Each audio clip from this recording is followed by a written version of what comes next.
Hi friends, welcome back. तो friends, अभी का वीडियो है रूस ने भारत पर दिया बड़ा बयान, इंडिया रशिया रिलेशंस। चलो देखते हैं भाई बयान कौन सा दिया, पॉजिटिव कि नेगेटिव, क्या उसका असर होगा ये तो वीडियो देख के पता चलेगा। तो वीडियो शुरू करते हैं, पर उससे पहले यस, अगर आप चैनल पर नए हो और आपने अभी तक सब्सक्राइब नहीं किया तो जल्दी से पहले सब्सक्राइब के बाद बेल आइकन को क्लिक कर लो ताकि आपको हमारे सारे न्यू वीडियोस के नोटिफिकेशन मिल जाए जैसे हम अपलोड करें। अगर आपको वीडियो पसंद आता है please like and share. And हमारा दूसरा चैनल, ट्विटर, इंस्टाग्राम अकाउंट सबके डिटेल्स डिस्क्रिप्शन बॉक्स में, तो उनको भी सब्सक्राइब और फॉलो कर लेना। चलिए शुरू करते हैं। नमस्कार दोस्तों, स्वागत है आपका हिंदी नॉलेज शो में। तो दोस्तों, अगर आप ये जानना चाहते हैं कि भारत और रूस के संबंध आने वाले समय में कैसे होंगे, तो उसके लिए ये वीडियो बहुत ही ज्यादा इंपॉर्टेंट है। आज असल में एक ऐसी खबर निकलकर सामने आई है रशिया की तरफ से, जिसे जानकर आप बहुत खुश होंगे। साथ ही भारत सरकार भी खुश हुई थी और भारत ने भी राहत की सांस ली थी। लेकिन ये खुशी मुश्किल से 3 मिनट भी नहीं ठहरी, क्योंकि रशिया ने फिर कुछ उल्टा काम कर दिया। क्या, मैं आपको डिटेल से बताने जा रहा हूं। तो हुआ क्या कि कल शाम एक बड़ी प्रेस कॉन्फ्रेंस आयोजित की गई थी रशिया में, और ये प्रेस कॉन्फ्रेंस काफी ज्यादा महत्वपूर्ण थी क्योंकि इसमें रशिया के जो सबसे टॉप डिप्लोमेट्स थे वो बैठे हुए थे। और ये इसलिए भी इंपॉर्टेंट हो गई थी क्योंकि हाल ही में रूस के विदेश मंत्री पिछले 9 सालों में पहली बार पाकिस्तान का दौरा करके आए थे। वहां पर उन्होंने बयान दिया था कि हम पाकिस्तान को स्पेशल हथियार भी प्रोवाइड करेंगे। ऐसे में भारतीय पत्रकार भी वहां थे। तो इसी प्रेस कॉन्फ्रेंस में रशिया के डिप्लोमेट से पूछा गया कि आपका कोऑपरेशन जिस हिसाब से पाकिस्तान के साथ बढ़ रहा है, इससे भारत चिंतित होगा।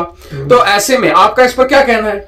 तो उन्होंने कहा कि जी देखिए, भारत हमारा सबसे बड़ा सहयोगी है और हमारे और भारत के जो संबंध है वो बहुत ही ज्यादा अच्छे हैं और स्ट्रेटेजिकली बहुत ज्यादा इंपॉर्टेंट भी है।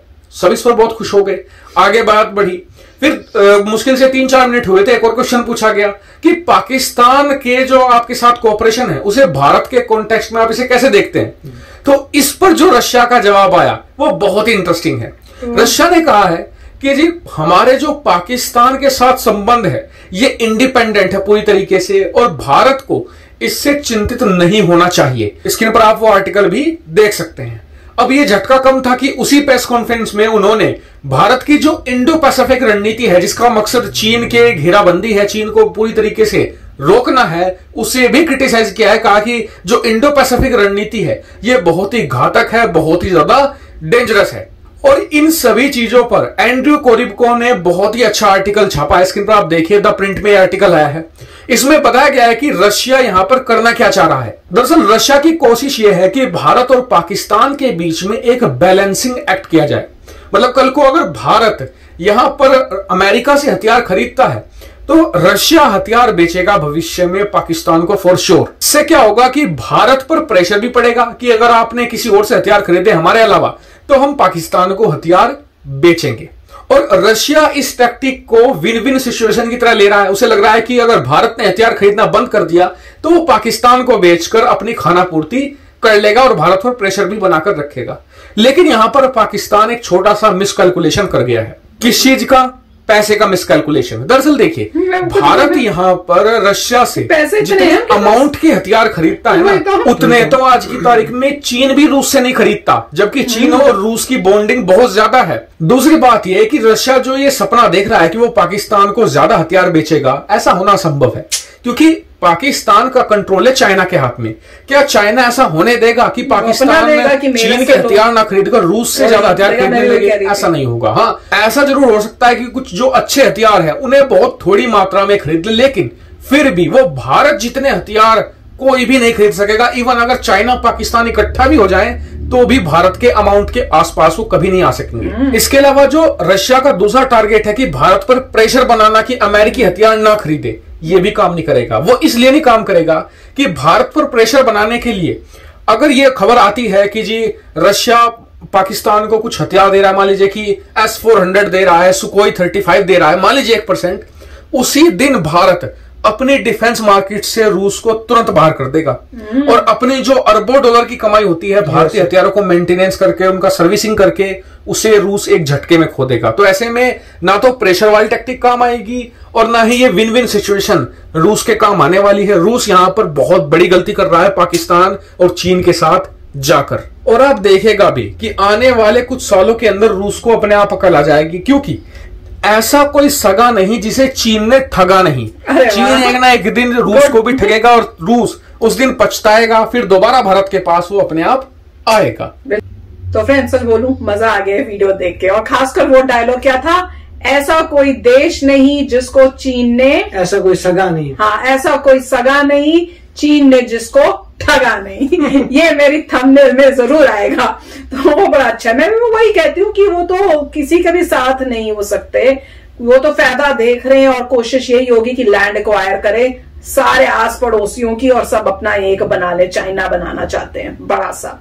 और इसमें दूसरा भी जब ये बता रहे थे, मैं यही सोच रही थी कि भाई पाकिस्तान से रिलेशनशिप्स अच्छी करने की कोशिश में कि हमारे से वेपन्स लेंगे, वो पाकिस्तान की इतनी बुरी हालत है, वो इकोनॉमिक वाइज इतने डाउन जा रहे हैं, जगह जगह से उन्होंने लोन लिए हुए जो वो फुलफिल नहीं कर पा रहे, चीजें अब वो गिरवी कर रहे हैं, अपने एरियाज, अपने लैंड्स, अपने एयरपोर्ट, पता नहीं क्या क्या गिरवी हो रहा है। उनसे क्या एक्सपेक्टेशन आप रखते हो कि वो आपको अगर आप बेच भी दोगे तो आपको पैसा ही नहीं मिलना, आपका सारा पैसा ही डूब जाएगा।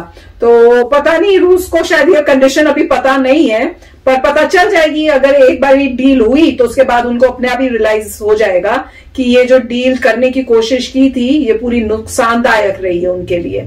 और इंडिया तो यही करेगा फिर कि सीधे यूएसए से सारे अपने वेपन्स जो है मंगवाएगा, तो रशिया को और भी बहुत बड़ा नुकसान होगा।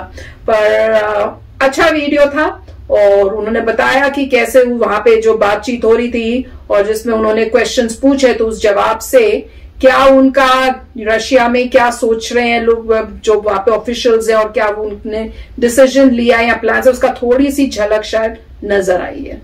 राइट। तो इसमें मेन पॉइंट यही है कि देखिए पाकिस्तान बहुत छोटी कंट्री है कंपेयर टू इंडिया इकोनॉमिकली, ठीक है, तो उनको जो है सब्स्टिट्यूट नहीं मिल सकता। मतलब ये बोले कि रशिया सोचे कि भाई इंडिया का सब्स्टिट्यूट पाकिस्तान है, वो तो ऑब्वियसली होगा नहीं। इंडिया बहुत जबरदस्त मटेरियल वेपन्स खरीदता है जो पाकिस्तान कभी भी मैच नहीं कर पाएगा। अगर उन्होंने ज्यादा पाकिस्तान को दिया तो इंडिया और जो है क्लोजर जाएगा यूएस के। इंडिया बोलेगा अच्छा तुम रशिया हो, तुम हमारे एनिमी को बेच रहे हो सामान, तो फिर मैं तुमसे क्या फायदा, मेरे पास भी है, मेरे एनिमी को भी बेच दोगे, न्यूट्रलाइज हो गया, तुमसे लेना ही नहीं चाहिए था, सीधा वो यूएस के पास जाएंगे। यूएस और इंडिया के वैसे टाइज इंक्रीज हो रहे हैं इंडो पैसिफिक है, उनको तकलीफ इंडो पैसिफिक की है, उसका भी बोल रहे थे ना, चाइना के साथ है उनको, मतलब रशिया और चाइना एक तरफ है। सबसे बड़ी प्रॉब्लम रशिया के साथ यह है कि रशिया और अमेरिका एनिमी है, और अभी यूएस ने रशिया पे सैंक्शंस किए हैं। वोटिंग में मेडलिंग की थी रशिया ने तो उसके लिए किया है, और उन्होंने कोई हैकिंग की थी उसके लिए किया है, तो यूएस अभी सैंक्शंस कर रहा है रशिया पे। रशिया की इकोनॉमी ऑलरेडी टैंक हो रही है, नीचे जा रही है, ऊपर से सैंक्शंस आ जाएंगे। एक ही चीज रशिया के पास है, वेपन्स। जैसे से कोई भी कंट्री गरीब होती जाती है, वेपन्स भी ठप हो जाएंगे, क्योंकि हर चीज तो पैसे से चलती है। अगर आपकी इकोनॉमी डूब रही है, आप कितने वेपन्स बना लेंगे? इंडिया अपनी रिसर्च एंड डेवलपमेंट करके आगे निकल जाएगी, चाइना तो ऑलरेडी निकल चुकी है आगे रशिया से, राइट। इतने न्यूक्लियर वॉरेंट्स नहीं है, मगर एनफ उनके पास माल है। तो मेरे ख्याल से यही होगा, जो कंट्री इकोनॉमिकली स्ट्रांग है वो आगे बढ़ेगी, इंडिया और यूएस साथ में आते जाएंगे। क्यों? क्योंकि वो कोशिश कर रहे हैं काउंटर करना चाइना को, और रशिया जो है कुछ भी कर ले उसकी बात नहीं बनने वाली, और ये रिलेशनशिप खत्म नहीं हो सकती। क्यों? क्योंकि रशिया जो है चाइना का साथ देता है, और रशिया भी ये सोचता है कि अगर यूएस और इंडिया साथ में है तो वो इंडिया के साथ कैसे आ सकता है। पॉइंट यही है। अब वो लार्जेस्ट इकोनॉमी तो है नहीं, रशिया नीचे जा चुका है, तो मेरे ख्याल से मगर नेट मतलब अल्टीमेटली यही है कि इंडिया को अपने बल पे ही रिसर्च डेवलपमेंट करके आगे बढ़ना है। दूसरों से अगर वेपन मांगते हैं तो प्रॉब्लम नहीं है, अल्टीमेटली खुद रिसर्च एंड डेवलपमेंट करनी है, खुद के वेपन्स बनाने हैं, खुद के वेपन्स बेचने हैं और आगे बढ़ना है। कभी भी किसी इंसान पे निर्भर होके आगे गाड़ी नहीं चल सकती। इसीलिए मोदी जी अच्छा कर रहे हैं आत्मनिर्भर भारत, कि अभी जो चीजें हम नहीं बना सकते हम ले लेते हैं, मगर हम खुद रिसर्च एंड डेवलपमेंट करके सारा अपना जो वेपन्स है खुद बनाएंगे। नेट रिजल्ट वही है, खुद हर चीज बनानी है। अच्छा वीडियो था। यस फ्रेंड्स, तो कमेंट सेक्शन में लिखना वो क्या था, फिर से लाइन भूल गई, एक बारी और एंडिंग उस लाइन से करनी है। उसमें एंडिंग में यही थी नहीं, वो डायलॉग जो मैंने बोला था कि दुश्मन नहीं, क्या था कि नहीं, चाइना किसी का सगा नहीं, क्या था यार, ठगा, क्या था, मतलब ये था, मतलब नेट रिजल्ट ये था कि चाइना ठगता है सगे को भी। वो तो मुझे डायलॉग क्या था यार? डायलॉग भूल गई यार। चाइना किसी का सगा नहीं, चाइना ने ऐसा कोई देश नहीं जिसको चाइना ने ठगा नहीं। ऐसा कोई सगा नहीं। अच्छा, ऐसा कोई, मैंने बोल दिया ऐसा कोई देश नहीं, ऐसा कोई सगा नहीं चाइना को जिसने ठगा नहीं। ऐसा कोई सगा नहीं चाइना ने जिसे ठगा नहीं। ये वही ना बात। तो चलो फ्रेंड्स, चलते मिलेंगे नेक्स्ट वीडियो में बहुत ही जल्द। Till then take care and bye bye. तो अगर आप मेरे इस चैनल पे नए हो तो जल्दी से सब्सक्राइब के बटन को हिट करो और बेल आइकन को क्लिक करो, ताकि आपको मेरा जब नया वीडियो मैं लगाऊं आपको उसके बारे में जल्दी से पता चल जाए।